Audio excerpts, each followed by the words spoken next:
अस्सलामुअलैकुम friends, welcome to my academy. आज की वीडियो में हम इफ एल्स स्टेटमेंट देखेंगे C++ में। तो आइए आज की वीडियो स्टार्ट करते हैं। वीडियो स्टार्ट करने से पहले आपको एक ज़रूरी बात बताते चलें कि हमने C++ कोर्स के ऊपर एक कंप्लीट प्लेलिस्ट क्रिएट की हुई है, जिसके अंदर हम कंप्लीट C++ कोर्स को स्टेप बाय स्टेप लेकर चल रहे हैं और वीडियोस अपलोड करते जा रहे हैं। तो फ्रेंड्स, अगर आपने अभी तक वो प्लेलिस्ट एक्सेस नहीं की तो प्लीज़ एक्सेस कर लीजिए और इस प्लेलिस्ट का लिंक आपको वीडियो के डिस्क्रिप्शन में मिल जाएगा। तो फ्रेंड्स, आइए चलते हैं अपने टॉपिक की तरफ। तो आइए बात कर लेते हैं कि इफ एल्स स्टेटमेंट होती क्या है। सबसे पहले इसका सिंटैक्स देखते हैं। इसका सिंटैक्स देखने के बाद हमें क्लियर हो जाएगा कि इफ एल्स स्टेटमेंट होती क्या है। इसके सिंटैक्स में सबसे पहले हमारे पास इफ़ की कंडीशन होती है। इसके अंदर हमारे पास इफ़ की कंडीशन में दो केस होते हैं। फर्स्ट केस ये है कि या तो इफ़ की कंडीशन ट्रू होगी और सेकंड केस ये है कि इफ़ की कंडीशन फॉल्स होगी। जब इफ़ की कंडीशन ट्रू होगी तो इफ़ की बॉडी में जो भी स्टेटमेंट होगी वो एग्जीक्यूट होगी। अगर यहाँ पर इफ़ की कंडीशन फॉल्स हो जाती है तो इफ़ की बॉडी की स्टेटमेंट एग्जीक्यूट नहीं होगी और ये डायरेक्ट एल्स के पास जाएगा। एल्स के पास जाने के बाद एल्स की बॉडी के अंदर जो भी स्टेटमेंट होगी वो एग्जीक्यूट होगी। स्टेटमेंट एग्जीक्यूट होने के बाद rest of the code execute होगा। रेस्ट ऑफ द कोड दोनों केसेस के अंदर एग्जीक्यूट होगा। तो फ्रेंड्स, मुझे मालूम है कि आपको थोड़ी सी कन्फ्यूजन हो रही है, तो आइए आपकी कन्फ्यूजन दूर करने के लिए हमने इसका एक फ्लो चार्ट क्रिएट किया हुआ है। आप उसे देखेंगे तो आपको और भी ज़्यादा क्लियर हो जाएगा। हमें मालूम है कि इफ़ की कंडीशन में दो केसेस होते हैं।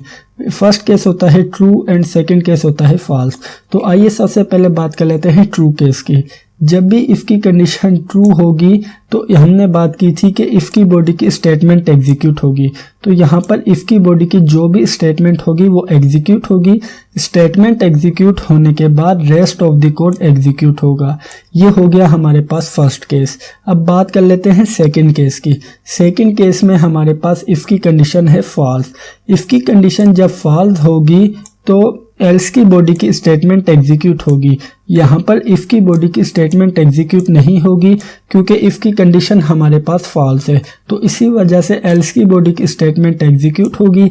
एल्स की बॉडी की स्टेटमेंट एग्जीक्यूट होने के बाद rest of the code execute होगा। तो फ्रेंड्स, ये था हमारा कॉन्सेप्चुअल पार्ट, या आप कह सकते हैं कि थ्योरेटिकल पार्ट।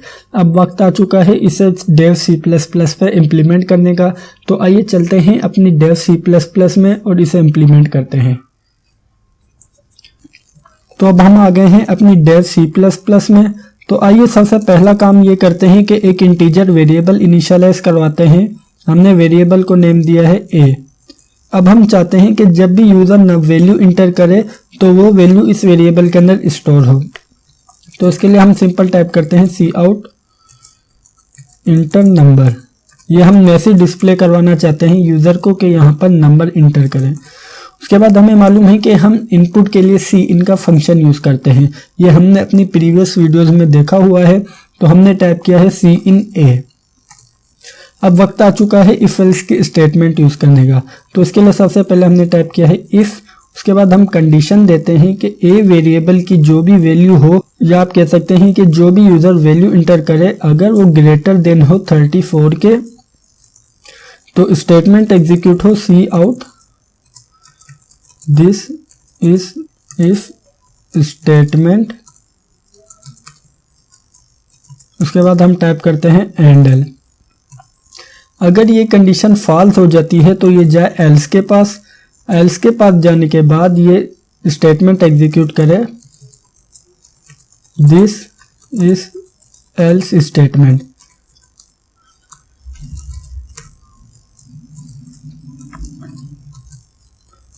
और अब हम टाइप करते हैं रेस्ट ऑफ द कोड। हम rest of the code type करने का हमारा मकसद ये है कि हम इसे अंडरस्टैंड कर लें। रेस्ट ऑफ द कोड ना तो इफ़ के अंदर इंक्लूड है ना ही एल्स के अंदर इंक्लूड है। तो अब हम यहाँ पर टाइप करते हैं रेस्ट ऑफ द कोड।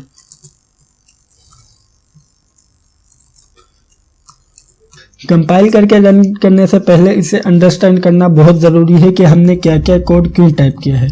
तो सबसे पहले हम यहाँ पर देख लेते हैं कि हमने यहाँ पर एक इंटीजर वेरिएबल लिया है a। हमने सिंपली यहाँ पर इसे इनिशियलाइज करवाया है। उसके बाद हमने मैसेज डिस्प्ले करवाया है कि cout इंटर नंबर। ये जब भी हम प्रोग्राम को रन करेंगे तो ये हमारी स्क्रीन के ऊपर मैसेज डिस्प्ले होगा। तो यहाँ पर यूजर नंबर इंटर करेगा। उसके बाद हमने नेक्स्ट लाइन में कहा है कि सी इन ए, इसका मतलब ये है कि जो भी यूजर नंबर इंटर करे वो आपने ए वेरिएबल के अंदर जाकर स्टोर कर देना है। ए वेरिएबल में स्टोर करने के बाद हमने यहाँ पर इफ की कंडीशन दी है कि इफ ए ग्रेटर देन हो 34 के। इसका मतलब ये है कि जो भी यूजर नंबर इंटर करे अगर वो ग्रेटर देन हो 34 के तो सी आउट करें दिस इज इफ स्टेटमेंट।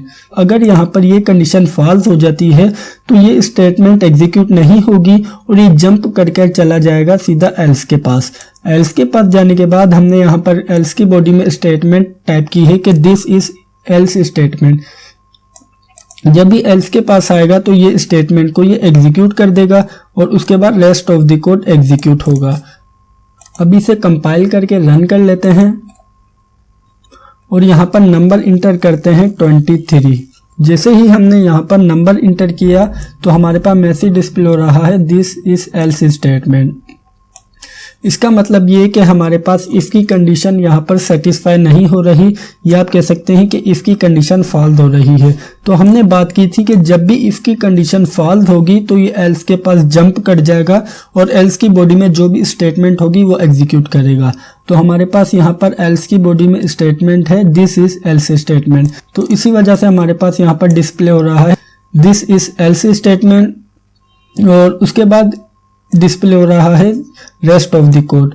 तो हमने बात की थी कि जो हमने यहाँ पर स्टेटमेंट टाइप की हुई है रेस्ट ऑफ द कोड, ना तो इसका ताल्लुक इससे है और ना ही एल्स से, तो इसी वजह से इसको एग्जीक्यूट होना है।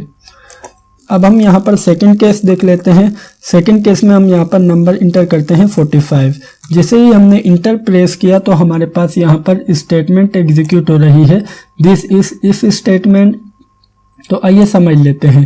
तो यहाँ पर सबसे पहले तो हमने नंबर इंटर किया है 45, तो ये इसकी कंडीशन चेक करेगा कि क्या 45 ग्रेटर देन है 34 के। तो ये कंडीशन है ट्रू। तो हमने बात की थी कि जब भी इसकी कंडीशन ट्रू होगी तो उसकी बॉडी की स्टेटमेंट एग्जीक्यूट होगी।